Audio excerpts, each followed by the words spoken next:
तो भैया भगवान अपने पुत्रों को संस्कार दे रहे हैं। क्या समझा रहे हैं कि नायं देहो देह भाजाम लोके काष्ठान कामा नरहते विडभुजाम।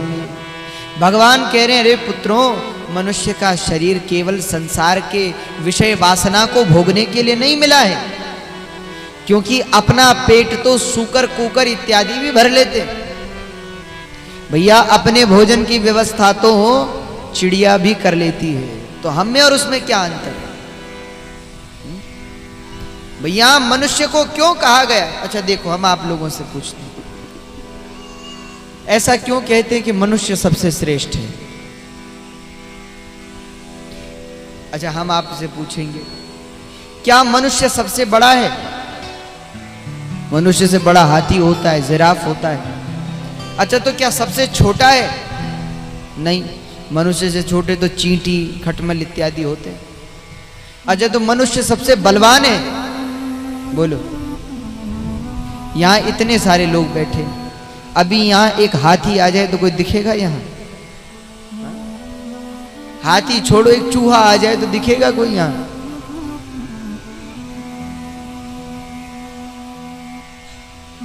तो हमसे ज्यादा शक्तिशाली तो हाथी है, सिंह है, शेर है। अच्छा तो क्या हम सबसे कमजोर हैं? नहीं, हमसे भी कमजोर कई छोटे छोटे जीव हैं। तो हम ना तो सबसे आगे ना सबसे पीछे, तो हम श्रेष्ठ कैसे?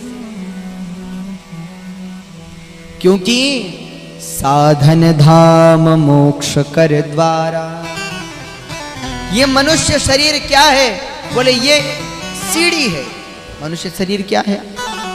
सीढ़ी है भगवान तक पहुंचने। चाहो तो भैया इस सीढ़ी को भगवान के पास लगा लो, और चाहे तो नरक तक लगा लो, जहां लगाओगे वहां जाओगे। अच्छा शेर कभी नरक नहीं जाता? आपने देखा होगा शेर कई जीवों को खा जाता है, गाय को तक खा जाता है। तो क्या शेर नरक जाता है? शेर नरक नहीं जाता है। जीव जंतु नरक नहीं जाते, जीव जंतु स्वर्ग नहीं जाते। क्यों? क्योंकि उनमें विवेक ही नहीं है। पर मनुष्य जो है वो तो सीढ़ी है, चाहे तो स्वर्ग तक चला जाए, चाहे तो नरक तक चला जाए, चाहे तो गोविंद तक चला जाए। तो याद रखना है कि हमको मनुष्य का शरीर भगवान ने क्यों दिया है। केवल घर परिवार चलाने को नहीं दिया है, केवल परिवार बसाने को नहीं दिया। अगर केवल यही करते रह गए, ये हमारे पुत्र या हमारे परिवार बस इनके लिए, तो भैया अपने बालकों की देखभाल तो पशु पक्षी भी बहुत अच्छे से करते हैं कि नहीं? आपने देखा बंदर भी अपने बच्चे को कितने प्रेम से रखते हैं, उसको हर समय अपने से लगा करके रखते। तो भैया संसार से तो प्रेम सब जीव जंतुओं को होता है, तब तो हम भी जीव जंतु के समान हैं। इसलिए क्या करना है, इस मन को कृष्ण में लगा देना है, भगवान में। ये मन कैसा है? मन एक भूत है। क्या है? एक बड़ी सुंदर कथा है, हम आपको सुनाते हैं। एक बार कहते हैं एक सेठ जी थे, वो टहलने को निकले तो उनको एक महात्मा जी मिले। बातचीत हुई तो पता चला कि पहले दोनों मित्र थे, ये महात्मा बन गए, एक धनवान बन गए। तो महात्मा जी बोले भैया तुम आते नहीं हो, कभी आओ हमारे आश्रम पे भजन कीर्तन करने को, बगल में ही तुम रहते हो, आया करो, हमारे यहाँ तो रोज शाम को कीर्तन होता है, तुम आया करो। तो वो बोले भैया हमको काम से फुर्सत नहीं मिलती है। तो महात्मा जी ने कहा एक काम करो, तुम एक प्रेत को सिद्ध कर लो, तो वो तुम्हारे काम करेगा, तुम आराम कर लो। ठीक है महाराज। तो विधि बता दी और सेठ जी ने एक प्रेत को सिद्ध कर लिया। अब जब प्रेत सिद्ध हुआ तो प्रेत प्रकट हो गया। प्रेत ने कहा देखो आपने मुझे सिद्ध कर लिया है, आप जो कहेंगे मैं वो करूंगा, पर मेरी एक शर्त है। क्या? बोले आपको मुझे काम बताते रहना पड़ेगा, अगर काम नहीं बताओगे तो आपको ही खा जाएंगे, काम बताना पड़ेगा। अब क्या करें? सेठ जी ने कहा कि हाँ हाँ हमारे पास इतना काम है कि तुम ही मर जाओगे, इतना काम है। ठीक है महाराज, बात तय हो गई। अब वो तो ठहरा प्रेत, एक क्षण में काम कर दे। सेठ जी कहेंगे खेत में ऐसा काम है, वो तुरंत जाए और तुरंत करके लौट मारे दूसरा काम। अब तो सेठ जी आज तक तो थोड़ा बहुत आराम से भी थे, अब तो रात की नींद और भोजन सब दुर्भर हो गया। कई बार भोजन करते करते पहुंचे, मारे काम बताओ नहीं तो आपको खा जाएंगे।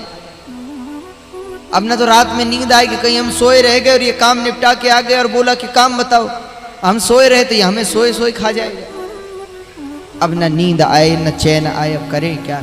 एक दिन तो सेठ जी दरवाजे पर बैठे थे, महात्मा जी क्या बात है इतने परेशान, अब तो प्रेत सिद्ध हो गया, वही सब काम करता है, अब क्यों नहीं आते हो भजन कीर्तन। अरे बोले महाराज जी आपने तो हमारी जान ऐसी फंसा दी कि पहले थोड़ा बहुत समय तो मिलता था, अब तो हर क्षण ऐसे कटता है कि अभी मरे कि अब मरे।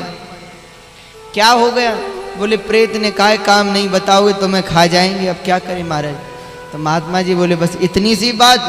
अरे भैया प्रेत को बोलो, बुलाओ प्रेत को। उन्होंने बुलाया, अच्छा क्या क्या है। तो सेठ जी बोले महाराज बोलो जल्दी बोलो।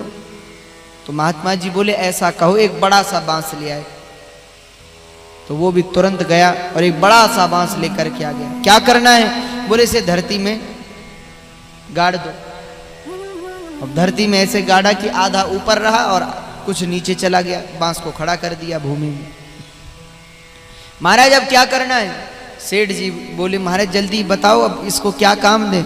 महात्मा जी बोले देखो जब कोई काम हो तब इससे काम कराओ, और जब काम ना हो तो इससे कहो ऊपर चढ़ नीचे उतर, ऊपर चढ़ नीचे उतर। कहो कि ऐसा ही करता रहे, ऊपर चढ़ नीचे उतर, ऊपर चढ़ नीचे उतर।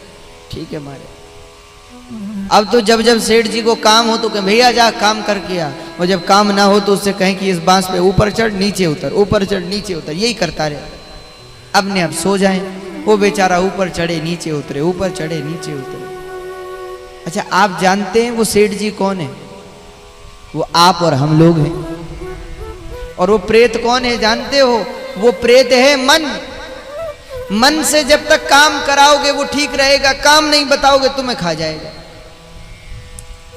अगर मन से काम नहीं बताया तो फिर मन न जाने कहां कहां भटकने लगता है, मन में क्या क्या विचार चलने लगते हैं। इसलिए जब तक काम पर लगाए रखोगे ठीक है, काम से हटाया तो तुम्हें खा जाएगा। तो क्या उपाय करें।